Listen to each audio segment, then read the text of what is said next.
जंगल के साथ सटी हुई एक सुनसान सड़क जिस पर इंसान तो क्या जानवर भी अकेले चलने में घबरा जाए। रात 1 बजे के आसपास उस सड़क पर एक कार आती है और एक जगह पर रुक आकर रुकती है। कार से एक आदमी निकलता है और अपनी जेब से लाइटर और सिगरेट का पैकेट निकालता है और उस पैकेट से एक सिगरेट निकालकर उसे लाइटर से जलाता है। जब लाइटर की आग सिगरेट को जलती है तब उस आग की रोशनी में उसका चेहरा दिखता है। वो कोई 30 या 35 साल की उम्र का नौजवान था। वो सिगरेट के धुएं को अपने शरीर के अंदर खींचता है और कुछ देर बाद उस धुएं के छल्ले बनाकर अपने मुंह से छोड़ता है। वो अपनी सिगरेट को खत्म करता है और उसे जमीन पर गिरा देता है और अपने पैर से उसे मसल देता है। और फिर वो अपनी कार की डिक्की की ओर जाता है और उसे खोलता है। उस डिक्की में पहले से कोई लड़की मौजूद थी जिसके हाथ और पैर रस्सी से बंधे थे और वो बेहोश थी। वो लड़का उस डिक्की में रखी एक पानी की बोतल को उठाता है और उस बोतल से पानी पीकर अपने मुंह से कुल्ला करता है और अपने मुंह के पानी की एक धार बनाकर उस लड़की के मुंह पर मारता है। लड़की के मुंह पर पानी का छिड़काव होने से वो होश में आती है और अपने आप को एक डिक्की में बंधी हुई पाती है और देखती है कि उसके सामने कोई खड़ा है। वो पानी से बाहर आई किसी मछली की तरह छटपटाने लगती है और चीखते हुए कहती है, तुमने मुझे बंदी क्यों बनाया हुआ है? आखिरकार तुम चाहते क्या हो? उसके सवाल पूछने के लिहाजे से पता चल रहा था कि वो लड़की उस लड़के को जानती है। इस घटना से 4 घंटे पहले एक बार के अंदर एक लड़की अकेले एक जगह पर बैठकर शराब पी रही थी। उसे अकेले देख एक लड़का उसके पास जाता है और कहता है, क्या मैं आपके पास बैठ सकता हूँ? ये सुनकर वो लड़की कोई जवाब देती उससे पहले ही एक और लड़का वहां आता है और उस पहले वाले लड़के को कहता है, माफ करना दोस्त, पर ये मेरे साथ है। ये देखकर कि उस लड़की के साथ पहले से कोई और लड़का मौजूद है तो वो पहले वाला लड़का जवाब देता है, ओ सॉरी यार, मैंने सोचा कि ये अकेली है और तुम तो जानते ही होंगे कि इतने हसीन लड़की को अकेले छोड़ना एक किस्म का गुनाह माना जाएगा। हाँ, पर मैंने पहले ही इस गुनाह को अपने हसीन पलों में बदल लिया है। फिर वो पहले वाला लड़का वहां से चला जाता है और दूसरा लड़का उस लड़की के पास बैठता है। लड़की मुस्कुराते हुए उसे कहती है, तुमने उसे अच्छा बेवकूफ बनाया। ये सुनकर लड़का जवाब देता है, हाँ, मैंने उसे बेवकूफ बनाया क्योंकि मैं नहीं चाहता था कि कोई मुझसे पहले तुम्हारे साथ बैठने का सौभाग्य प्राप्त करे। फिर लड़की कहती है, क्या हम पहले मिल चुके हैं? हाँ, मुझे तो यही लगता है। जब मैंने तुम्हारी नशीली आंखों को देखा तो मुझे लगा कि हम पहले मिल चुके हैं, पर मुझे याद नहीं आ रहा। शायद मेरे घर पर जहां कोई नहीं था, बस हम दोनों और हमारी प्यार भरी बातें, पर मुझे नहीं लगता कि हम पहले मिले हैं। लेकिन मुझे तुम काफी अच्छे लगे। लड़की पटाने का तुम्हारा तरीका कुछ हटके है। लड़की मुस्कुराते हुए जवाब देती है। ये सुनकर लड़का लड़की से फिर पूछता है, क्या मैंने अपने सामने वाली लड़की को पटा लिया? लड़की जवाब देती है, शायद ना और शायद हाँ, ये मुझे नहीं पता। इसका जवाब तुम्हें खुद ही ढूंढना होगा और वो जवाब मुझे कहाँ मिलेगा? हाँ, शायद तुम्हारे दिल में। क्या मैं छुकर पता लगाऊं? लड़की हंसते हुए, नहीं, तुम वहां हाथ नहीं लगा सकते। फिर लड़का उसे कहता है, बाय द वे, मेरा नाम विक्रम है और आपका? लड़की जवाब देती है, मेरा टीना। विक्रम जी, आप सच में इतने रोमांटिक हो या मुझे देखकर ये सब कर रहे हो? लड़का जवाब देता, आप मुझे मौका तो दीजिए। टीना जी, अभी आपने देखा क्या है? ये सुनकर टीना विक्रम की आंखों में देखती है जो उसे विक्रम के साथ टाइम बिताने के लिए मजबूर कर रही थी।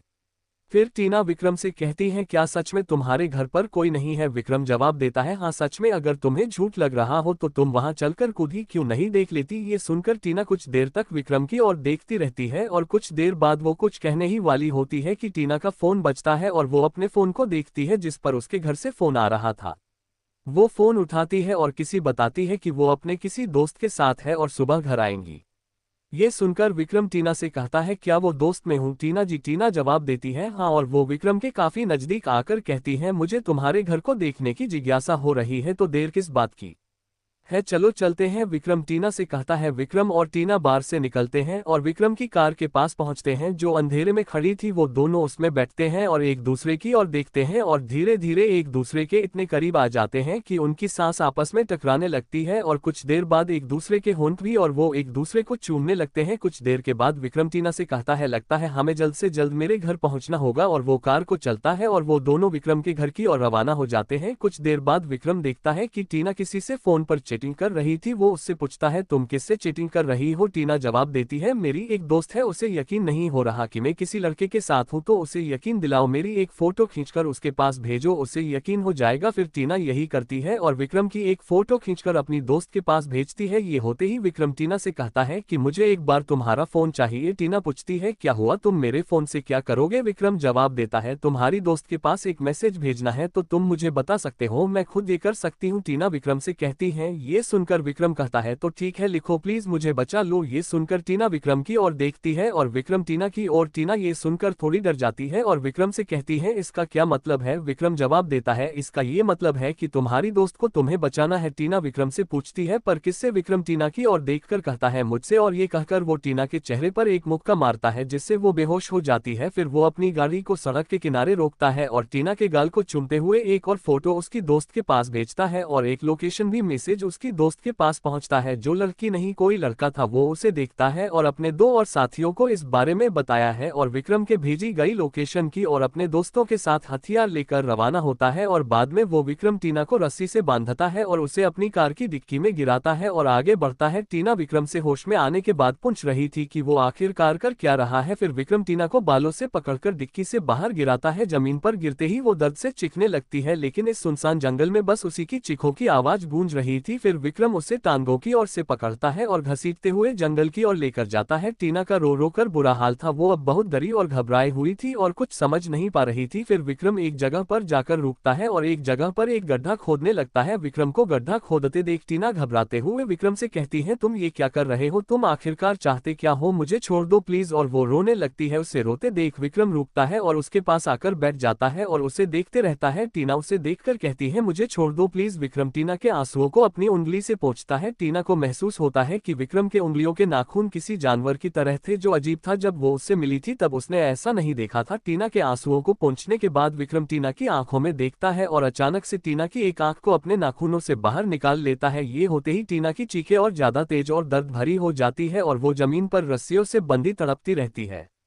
और विक्रम फिर से गड्ढा खोदने लगता है। कुछ देर बाद वो उस गड्ढे को पूरा खोद चुका था और वो फिर से टीना के पास जाता है जो जमीन पर पड़ी तड़प रही थी। वो उसे उठाता है और उस गड्ढे के मौजूद एक पेड़ से उसे बांध देता है और टीना को देखता है। टीना की आंख से बहुत सारा खून बह रहा था जो उसके पूरे चेहरे और चेहरे से होता हुआ उसके कपड़ों पर लगा चुका था। उसका शरीर और जुबान डर के मारे कांप रहे थे। वो देखती है कि विक्रम को कुछ होने लगता है और वो देखते ही देखते किसी इंसान से किसी शैतान में बदल जाता है। उसके दांत और नाखून किसी जानवर की तरह हो चुके थे और उसकी आंखें बिल्कुल लाल मानो उसकी आंखों में खून उतर आया हो। उसकी जुबान उसके मुंह से बाहर निकल रही थी और किसी सांप की तरह हवा में लहरा रही थी और उससे लार टपक रही थी। वो अपनी जीभ से टीना के चेहरे पर लगे खून को चाटता है जिसे देखकर टीना का डर और ज्यादा बढ़ जाता है। वो टीना के कान के पास जाकर कहता है टीना क्या तुम्हें डर लग रहा है। टीना घबराते हुए कहती है हाँ मुझे भी लगा था जब मेरा सामना भी मौत से हुआ था। क्या तुम्हें याद नहीं, तुम मेरे साथ ही थी, याद करो ये वही जगह है जहाँ पर तुमने और तुम्हारे दोस्तों ने मुझे मौत से रूबरू कराया था। टीना ये सुनकर उसकी ओर देखती है और कहती है कौन हो तुम। ये सुनकर विक्रम हंसता है और कहता है तुम्हें मेरा चेहरा याद नहीं और होगा भी क्यों, तुम बेगुनाहों को मारते हो और उन्हें लुटते हो मगर कभी उन्हें इस नजर से नहीं देखते कि वो तुम्हें याद रहे हैं ना। मुझे माफ कर दो विक्रम, अब हमने वो काम छोड़ दिया है। माना मैं मेरे दोस्त पहले लोगों को लुटते थे पर अब नहीं। टीना विक्रम को जवाब देती है। ये सुनकर विक्रम कहता है अच्छा सच में, लेकिन मुझे तो ये लग रहा है कि आज भी तुम और तुम्हारे दोस्त मुझे लुटने वाले थे। मुझे माफ कर दो विक्रम, भगवान के लिए मुझे माफ कर दो। टीना विक्रम के सामने गिड़गिड़ाती है पर विक्रम के ऊपर कोई असर नहीं पड़ता। वो टीना से कहता है तुमने मुझसे पैसे नहीं लुटे बल्कि मेरी पूरी जिंदगी लूट ली। मैं तुम्हें मेरे लिए माफ कर देता मगर तुमने जो मेरी दीप्ति के साथ जो किया उसके लिए मैं तुम्हें कभी माफ नहीं कर सकता। 4 साल पहले विक्रम और उसकी गर्लफ्रेंड दीप्ति एक होटल से खाना खाने के बाद अपने घर की ओर जाने ही वाले होते हैं कि एक लड़का और एक लड़की उनके पास आते हैं और कहते हैं दोस्त क्या तुम हमारी मदद कर सकते हो, हमारी कार खराब हो गई है और मैंने देखा कि तुम उसे और जा रहे हो जहां हमें जाना है। विक्रम कुछ देर सोचता है लेकिन दीप्ति कहती है विक्रम इसमें सोचने की क्या बात है और वो उनसे कहती है आप हमारे साथ आ सकते हो। वो सब गाड़ी में बैठकर अपनी मंजिल की ओर बढ़ जाते हैं। रास्ते में वो लड़का विक्रम से कहता है क्या आप दोनों शादीशुदा हो। विक्रम जवाब देता है नहीं पर जल्द ही होंगे। वो लड़का भी अपनी गर्लफ्रेंड के हाथ को चूमता है और कहता है हम भी बहुत जल्द शादी करने वाले हैं। कुछ देर बाद वो जंगल के पास सुनसान रास्ते पर पहुंचते हैं और विक्रम उन दोनों से कहता है तुम्हारा नाम क्या है। ये सुनकर वो दोनों हंसते हैं और विक्रम से कहते हैं तुम्हारी मौत। और वो लड़का विक्रम के सिर पर किसी चीज से हमला करता है और विक्रम की आंखों के आगे अंधेरा छा जाता है और गाड़ी का बैलेंस बिगड़ जाता है और गाड़ी एक पेड़ से जा टकराती है। कुछ देर बाद विक्रम को होश आता है और वो देखता है कि वो एक पेड़ से बंधा है और दीप्ति जमीन पर बेहोश पड़ी है। विक्रम उसे आवाज देता है पर वो कोई जवाब नहीं देती। फिर वही लड़का और लड़की उसके पास आते हैं और कहते हैं घबराओ मत विक्रम, ये अभी मेरी नहीं है पर बहुत जल्द तुम दोनों मरने वाले हो। ये सुनकर विक्रम उससे कहता है ऐसा मत करो दोस्त, तुम जितना कहोगे मैं उतने पैसे देने के लिए तैयार हूँ। तुम शायद नहीं जानते मैं बहुत अमीर हूँ, यही तो तुम्हारी गलती है। तभी उनके दो साथी और वहां पर आते हैं जिनमें से एक के पास लैपटॉप होता है और वो लड़का विक्रम से कहता है अब हम एक खेल खेलेंगे, तुम्हें बस हमारे सवालों के जवाब देने हैं। विक्रम कहता है ठीक है पर हमें कुछ मत करना। फिर वो लड़का विक्रम से उसके सभी बैंकों की डिटेल पूछता है और विक्रम उन्हें वो बता देता है। कुछ देर के बाद उसने से एक लड़का कहता है काम हो गया बॉस। फिर वो लड़का विक्रम की अपनी गन तानता है और कहता है हमारा सफर यही तक था। विक्रम ये देखकर विक्रम कहता है रुको रुको, मैंने तुम्हारी बात मानी, अगर तुम और पैसे चाहते हो तो मैं और दे सकता हूँ पर हमें मारो मत प्लीज। लेकिन वो लड़का उसकी बात नहीं सुनता और उसके ऊपर गोली चला देता है। गोली विक्रम की छाती में लगती है और उसकी आंखें धीरे धीरे बंद होने लगती है। फिर वो लड़का दीप्ति के पास जाकर उसकी और भी गन तानता है कि तभी उसके पास उसका साथी आता है और कहता है बॉस हमें इसे मारने ही वाले हैं, तो क्या हम इसे मारने से पहले इसके साथ कुछ देर मजे नहीं ले सकते। वो लड़का कुछ देर सोचता है और कहता है आइडिया अच्छा है पर पहले इसे होश में लाओ। फिर वो दीप्ति को होश में लाते हैं और उसके साथ रेप करते हैं। विक्रम की सांसें अब तक चल रही थी, उसकी आंखें बंद थी मगर वो कानों से दीप्ति की चीखें सुन रहा था और अंदर ही अंदर रो रहा था। वो लड़का अपनी गर्लफ्रेंड से कहता है जाने मन क्या मैं भी उस लड़की से कुछ देर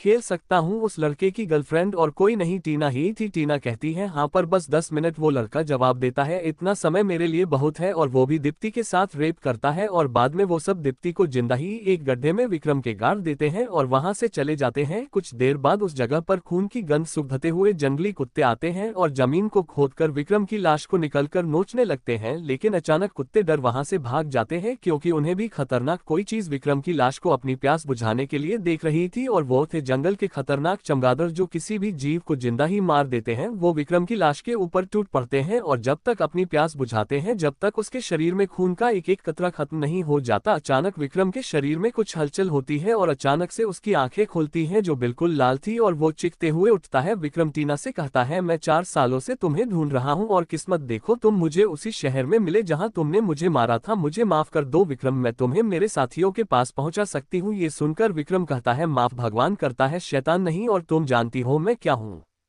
और रहा सवाल तुम्हारे साथियों का, वो कुछ ही देर में यहाँ आते ही होंगे। फिर वो टीना के पास आकर कहता है क्या तुम तैयार हो। टीना डरते हुए उससे पूछती है तुम क्या करने वाले हो। विक्रम जवाब देता है मैं अपनी प्यास बुझाने वाला हूँ। टीना के दोस्त गाड़ी से वहां पहुंचते हैं और विक्रम की गाड़ी के पास अपनी गाड़ी को रोककर उसमें से उतरते हैं और गाड़ी के आसपास टीना को देखते हैं लेकिन उन्हें वो वहां पर नहीं मिलती। तभी अचानक से उन्हें टीना की चीख सुनाई देती है और वो सब अपनी अपनी गन निकालते हैं और गाड़ी से एक एक टॉर्च लेकर जंगल के अंदर जाते हैं। वो सब चीखों को सुनते हुए उसकी ओर बढ़ रहे थे कि अचानक चीखें बंद हो जाती है और कुछ देर बाद वो तीनों एक जगह पर पहुंचते हैं। वहां का नजारा देखकर वो चौंक जाते हैं और उनमें से एक की उल्टी गिर जाती है। वो देखते हैं कि टीना की बॉडी एक पेड़ से बंधी हुई थी और उसके ऊपर के कपड़े गायब थे। उसके ऊपरी शरीर पर एक भी कपड़ा नहीं था और उसके शरीर को किसी ने जानवरों की तरह नोचा हुआ था। वो सब धीरे धीरे उसके पास पहुंचते हैं और टीना का बॉयफ्रेंड उसकी ओर देखकर कहता है टीना जिसने भी तुम्हारे साथ ये किया है मैं उसे छोड़ूंगा नहीं। वो टीना के चेहरे पर अपना हाथ लगाता है कि उसके हाथ लगाते ही टीना का सिर उसके धड़ से अलग होकर जमीन पर गिर जाता है। ये देखकर वो और ज्यादा घबरा जाते हैं और उनमें से एक कहता है हमने शायद यहाँ आकर गलती कर दी बॉस, हमें यहाँ से चलना चाहिए। तभी उन्हें किसी की आवाज आती है हाँ तुमने ठीक कहा, तुम्हें यहाँ नहीं आना चाहिए था।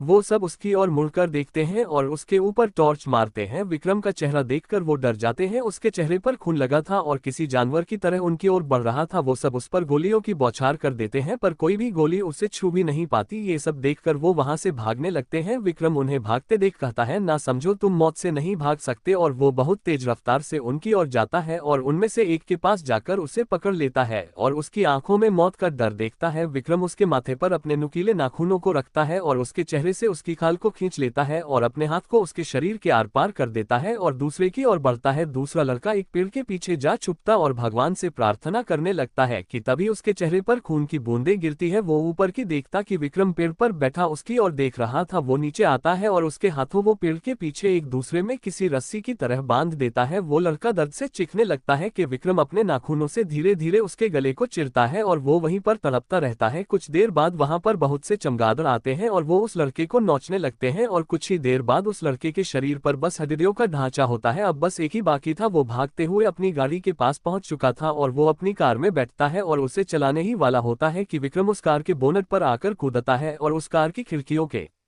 कांच चकनाचूर हो जाते हैं। विक्रम उसकी गर्दन पकड़कर उसे कार से बाहर निकालता है और दूर फेंक देता है। वो लड़का धीरे धीरे खड़ा होता है और विक्रम की ओर देखकर कहता है, तुम क्या बन चुके हो विक्रम? तुम भी हमारी ही तरह शैतान बन चुके हो। अब तुम में और हम में कोई फर्क नहीं। विक्रम जवाब देता है, फर्क है, मैं शैतान नहीं, मैं शैतानों को मारने वाला शैतान हूँ और लोग मुझे वैम्पायर कहते हैं। क्या तुम मुझे सच में मारने वाले हो? लड़का विक्रम से पूछता है, तुम्हें क्या लगता है? विक्रम जवाब देता है। फिर लड़का कहता है, अगर यही बात है तो मैं तुम्हें बताना चाहता हूँ कि हमने तुम्हें ऐसे ही नहीं मारा, किसी ने तुम्हारी सुपारी दी थी। मैं नहीं चाहता कि तुम्हारा बदला अधूरा रहे। हम सब जानते थे कि हमने जिंदगी में पाप किए हैं, पर ऐसी सजा मिलेगी कभी नहीं सोचा था। क्या तुम जानना चाहते हो तुम्हारी सुपारी किसने दी थी? विक्रम पूछता है, हाँ, अगर तुम बताना चाहो तो बता सकते हो, अगर नहीं बताना चाहते तो मैं बाद में तुम्हारी लाश से वो नाम पूछूंगा। लड़का जवाब देता है, तुम्हारे अंकल जो अब तुम्हारी जायदाद के मालिक हैं। ये सुनकर विक्रम उसे कहता है, तुम ये मत सोचना कि अब मैं तुम्हें मारने में कोई कटौती बरतने वाला हूँ। ये सुनकर वो लड़का अपने हाथ फैलाता है और कहता है, मुझे आजाद करो। और विक्रम तेजी से उसकी ओर जाता है और अपने दांतों को उसकी गर्दन के गाड़ देता है और उसका खून पीने के बाद उसके शरीर के टुकड़ों को जंगली कुत्तों के हवाले कर देता है और काले आसमान की ओर देखकर तौर से चिपकता है। विक्रम का अंकल अपने बाथरूम में आईने के सामने सेव कर रहा था कि रेंजर से उसके चेहरे पर एक कप लगता है और उससे खून बहने लगता है। वो उस खून को रोकने की कोशिश करता है कि तभी वहां की लाइट बंद हो जाती है। वो अंधेरे में कहता है, लाइट को क्या हुआ? इसे भी अभी भी जाना था। अचानक से लाइट वापस आती है और वो आईने में देखता है कि उसके पीछे विक्रम खड़ा है। वो विक्रम को देखकर चौंक जाता है और कहता है, विक्रम तुम? हाँ मैं अंकल। और ये कहते ही विक्रम अपने दांतों को उसकी गर्दन में गाड़ देता है और देखते ही देखते विक्रम के अंकल की चीखें मौत में बदल जाती है।